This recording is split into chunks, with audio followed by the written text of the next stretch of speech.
How to build unstoppable resilience. When everything goes wrong, life rarely warns us before it strikes. One day everything seems under control. The next it feels as though the floor has disappeared beneath your feet. The job you depended on is gone. The relationship you thought was unshakable ends, or a sudden loss turns your world upside down. These are the moments that divide existence into before and after. They arrive like an unexpected storm, violent and disorienting, and in those first hours of collapse, the mind searches desperately for something solid to hold on to. Yet resilience is not found in pretending nothing happened, nor in forcing yourself to be unbreakable. Resilience is forged in the very fire of collapse, when the familiar is stripped away and you are left face to face with the raw essence of who you are. To understand this is to recognize that resilience is not about resisting the storm, but about learning to walk within it. Neuroscience reveals that the human brain is designed to adapt under pressure. When adversity strikes, the brain doesn't simply shut down. It begins rewiring itself, breaking old neural patterns, and creating the possibility of new ones. This means that within the chaos, there is a hidden opportunity, a biological capacity to grow stronger, clearer, and more adaptable. But for this transformation to take place, the mind requires direction. Without clarity, pain becomes poison. With clarity, pain becomes fuel. Thinkers across centuries have echoed this truth. Marcus Aurelius, facing loss and war, wrote that obstacles are not interruptions, but the very path itself. René Descartes argued that doubt, when embraced, is the foundation of certainty. In the same way, collapse, when confronted, becomes the foundation of renewal. Jordan Peterson reminds us that chaos is not the enemy, but the space from which order and meaning can be drawn. And Andrew Huberman shows us through science how small choices, shaping our sleep, our focus, our breathing, can tilt the chemistry of the brain toward resilience.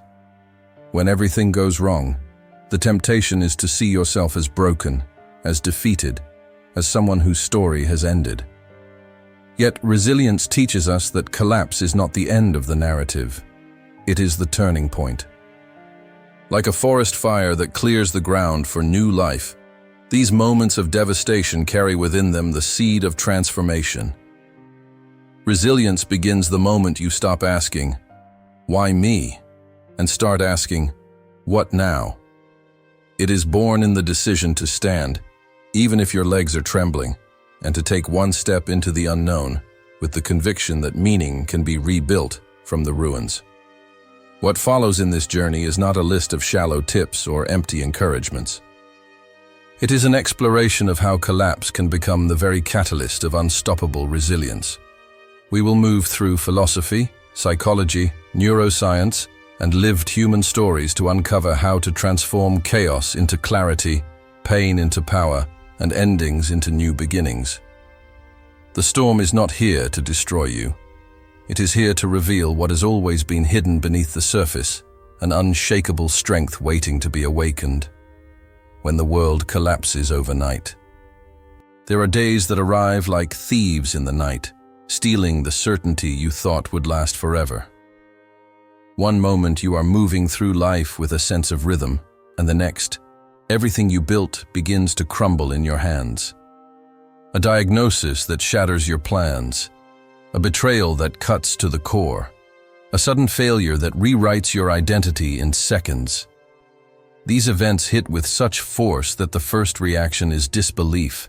It feels as though the universe has broken its contract with you, as though some hidden law has failed and left you exposed to raw chaos. Yet collapse, however devastating, is not meaningless. The Stoics knew this deeply. Marcus Aurelius, while watching his empire ravaged by plague, wrote that life was never about what happens to us, but about how we interpret it. This insight is not just philosophy. It is neuroscience. When disaster strikes, the amygdala floods your body with fear, but the prefrontal cortex has the power to create a new narrative. The very moment that feels like the end can also be the seed of a different beginning if the story you tell yourself shifts from "this is the end" to "This is the beginning of my rebuilding." The truth is that collapse strips away illusions. It removes the comfort that often kept you from seeing how fragile everything really was. And in that painful exposure lies an opportunity to construct a foundation that is stronger because it is honest. Andrew Huberman's work shows us that the brain is plastic. It rewires in response to experience. In collapse, the brain is already searching for new pathways. If you choose to give those pathways meaning, if you direct them toward growth instead of despair, resilience begins to take form even in the ashes. The question is not whether collapse will come. It always does, in one form or another. The question is whether you will allow it to define you as broken or as reborn. To see collapse not as destruction, but as initiation is to reclaim power in the darkest hour. The world may fall overnight, but resilience begins the next morning, in the first choice to rise, however unsteady, and to step forward into the unknown. The fracture that makes you stronger.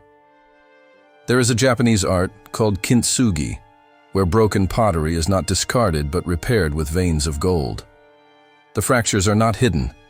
They are highlighted, made visible, transformed into the most beautiful part of the object. This image carries a truth about resilience that few dare to embrace.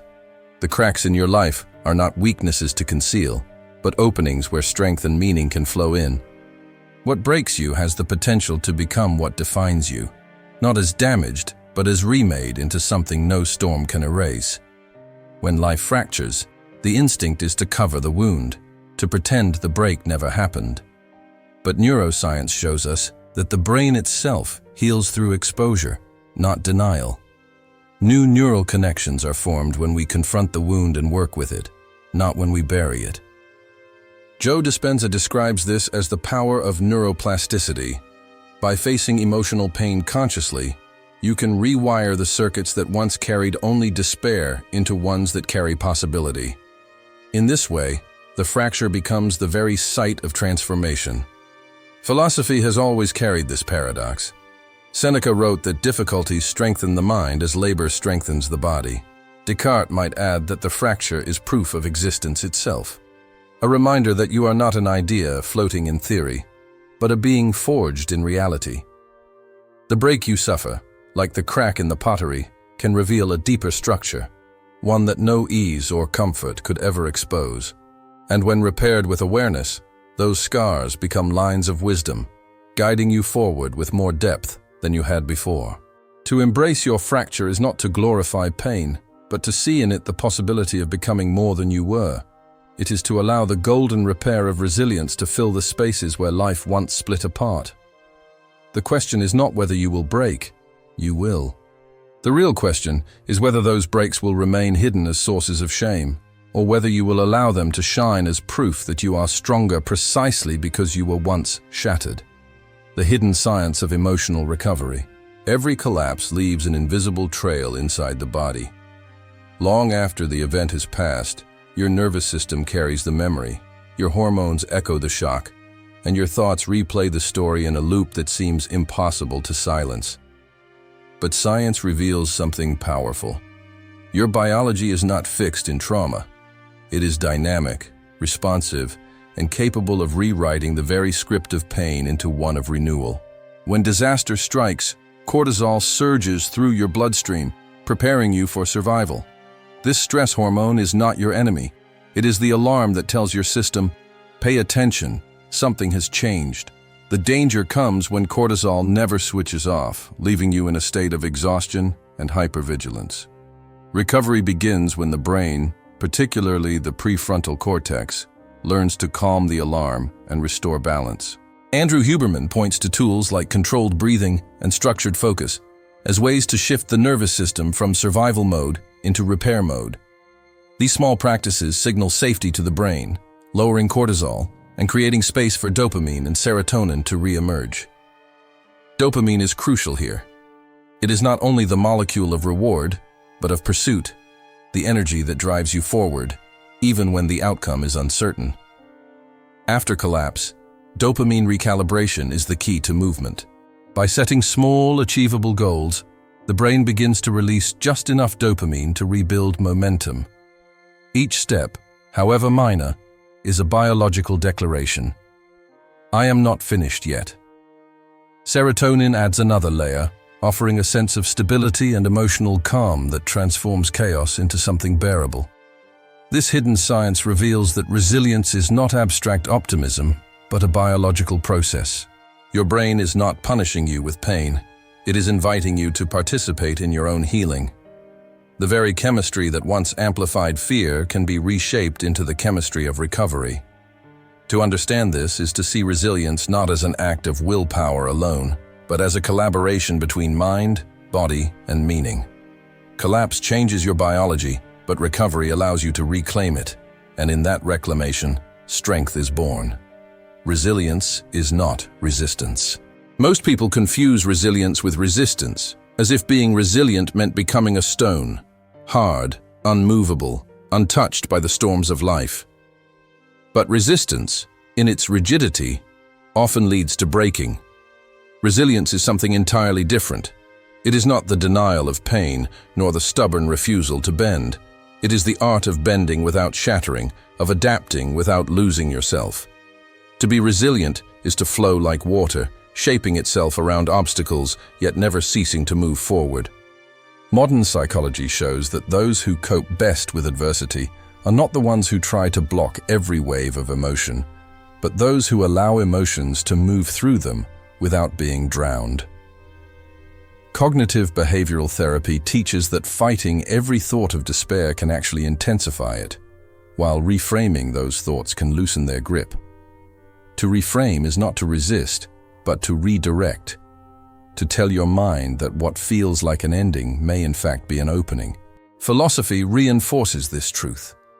Marcus Aurelius observed that the oak that resists the wind breaks, while the reed that bends survives. Descartes might phrase it differently. Clarity is not born from rejecting doubt, but from moving through it until truth emerges. Neuroscience confirms this adaptability. The brain, in its plasticity, is designed to change. When confronted with chaos, it seeks new paths, new connections, new ways of surviving. The resilient person is not the one who resists change, but the one who works with change until it becomes strength. To grasp this is to free yourself from the impossible demand of being unbreakable. Resilience does not mean pretending that collapse does not hurt. It means acknowledging the pain without letting it define you. It means taking the weight of what you cannot control and focusing your strength where you can act. Resistance clings to the illusion of control. Resilience embraces the unknown and uses it as a teacher. And when everything goes wrong, this shift from resisting to adapting is the difference between breaking under pressure and transforming through it. The dialogue between pain and meaning.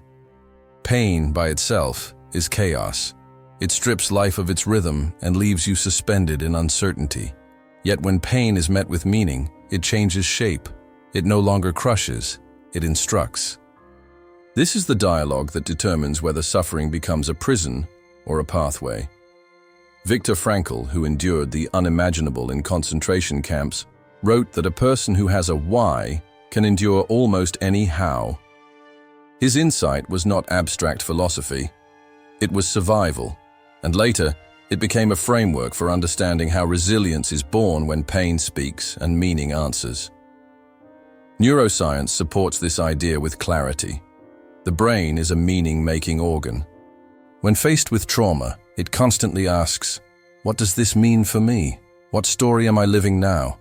If the mind concludes, "This is proof that I am broken, that life is meaningless," the neural circuits of despair are strengthened. But if the narrative shifts toward, "This is the place where I rebuild, this is where I discover strength I didn't know I had," new pathways of hope and determination form. Pain provides the raw energy, but meaning gives it direction. Philosophers across time recognize this dialogue. Seneca said that adversity introduces a person to themselves. Descartes would argue that confronting pain forces the mind to strip away illusions and arrive at clarity. Even modern psychology insists that reframing pain as a challenge rather than a verdict shifts the body's chemistry, reducing stress hormones and releasing neurotransmitters that stabilize mood. In other words, meaning transforms pain at both the philosophical and biological level. To enter into dialogue with pain is to refuse to let it speak alone. It is to answer its questions with a story larger than the suffering itself. It is to decide that wounds will not only scar but also teach, that chaos will not only take but also reveal. This is where resilience becomes unstoppable, not when pain disappears, but when it finds its counterpart in meaning, silence as a weapon of strength. In a world saturated with noise, silence often feels unbearable. After collapse, the instinct is to fill every void with distraction, music, conversation, endless scrolling, anything to avoid being left alone with the echo of your own thoughts. Yet silence, when embraced, is not emptiness, but power. It becomes a forge where resilience is shaped, where clarity emerges out of confusion, and where the scattered fragments of the self are gathered into coherence. Modern neuroscience explains why silence is transformative. When external noise decreases, the brain's default mode network becomes active. This network is where introspection, self-reflection, and meaning-making occur. In silence, the mind is able to reorganize itself, to process grief, to integrate experience. What feels uncomfortable at first is the brain engaging in deep repair.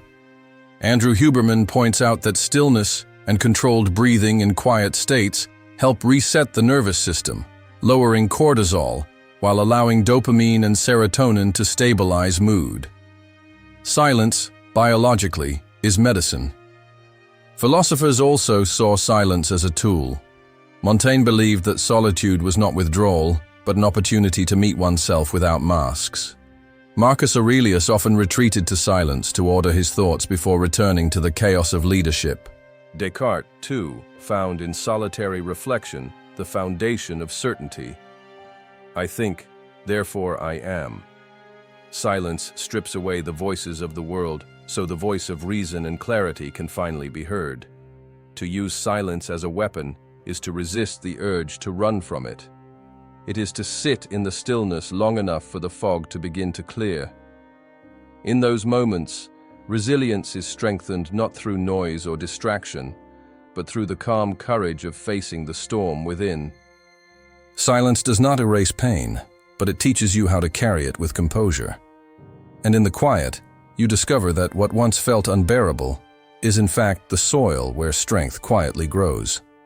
How the body remembers resilience. Resilience is often described as a mindset, but before it ever becomes a thought, it is a physical memory. The body holds the record of every shock, every collapse, every recovery. Trauma leaves its mark not only in the mind, but in posture, in breath, in the way muscles tighten when danger is imagined, even after it has passed. Yet this same body also carries within it the blueprint of healing. The way you stand, breathe, and move can either lock you in fear or unlock the strength to rise again.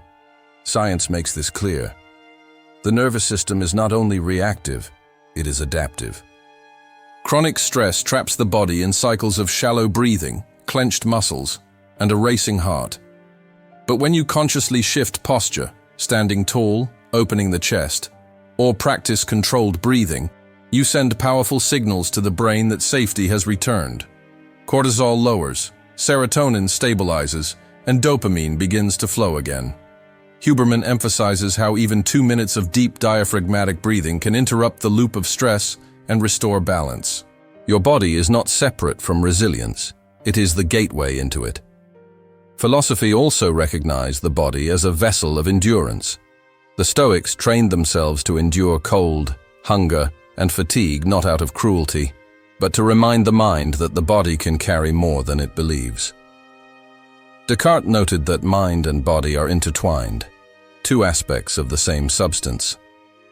To strengthen the body is to strengthen the will, and to discipline the body is to awaken clarity of thought. Resilience, then, is not an abstract idea, but a lived physical practice. Each breath, each movement, each deliberate choice to release tension rather than feed it becomes a rehearsal for rising after collapse. Your body remembers resilience not only in scars, but in the strength it develops through them. To trust this memory is to realize that healing is already written into your very biology. The emotional architecture of inner fortresses. When the outer world collapses, survival depends on the strength of the structures you have built within. An inner fortress is not a wall of denial, but an architecture of awareness. Habits of thought and reflection that hold you steady when everything external shifts. This fortress is not built in moments of comfort. It is slowly assembled through the discipline of knowing yourself, questioning your assumptions, and training your emotions to serve rather than sabotage you. Journaling, for example, is not merely a practice of recording events. Neuroscience shows that writing engages the prefrontal cortex, allowing you to transform scattered, overwhelming feelings into structured narratives. What seemed like chaos becomes story, and story gives the brain order.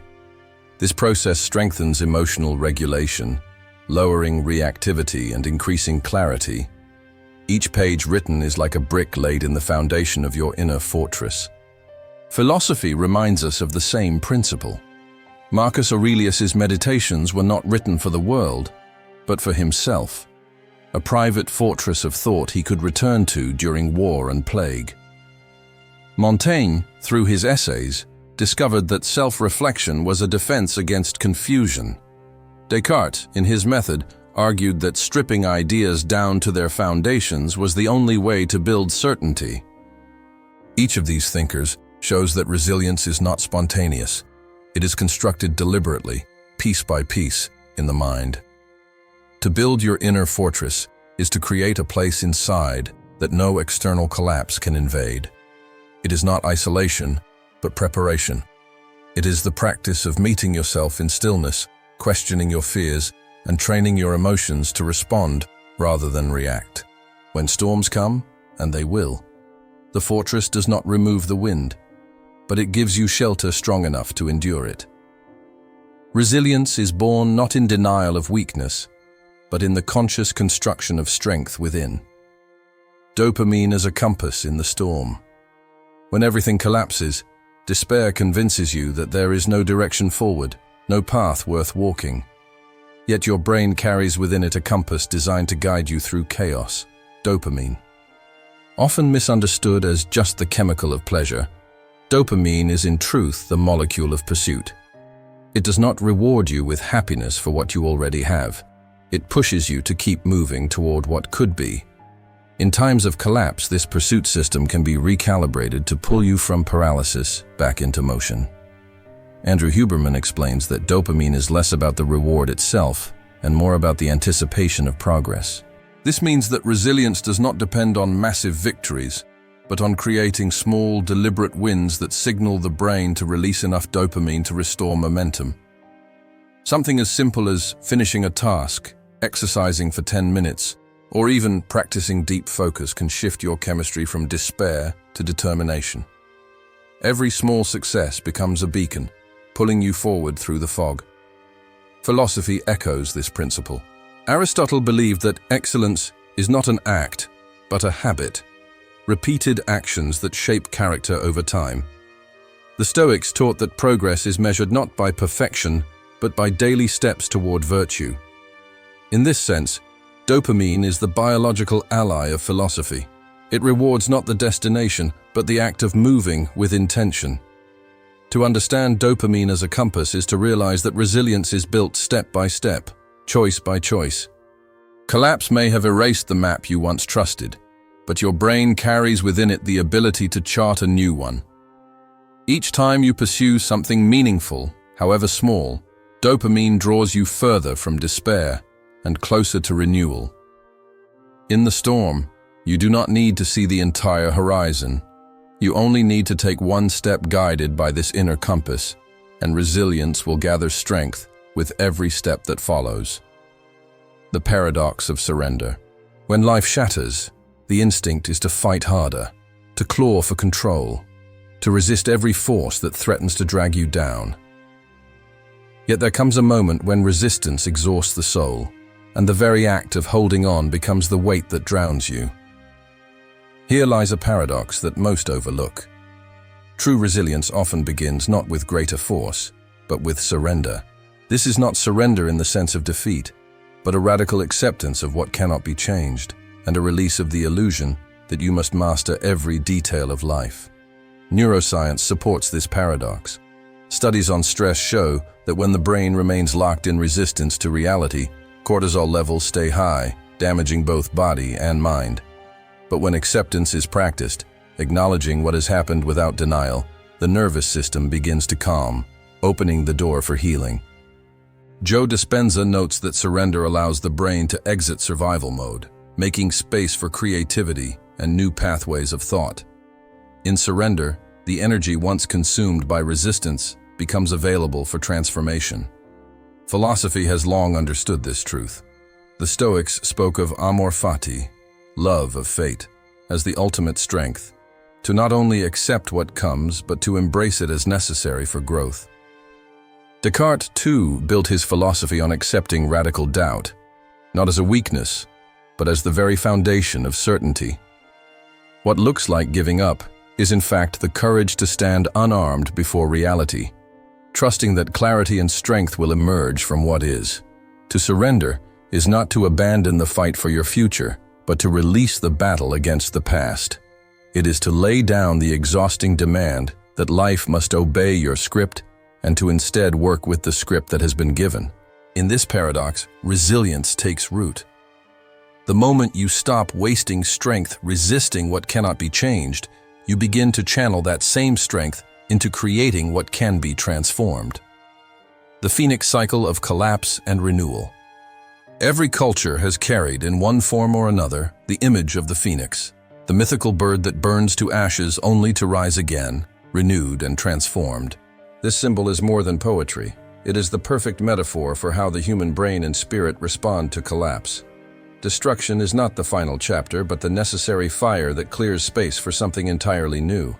Resilience is not about avoiding the flames, but about understanding that within them lies the possibility of rebirth. Neuroscience calls this process neuroplasticity.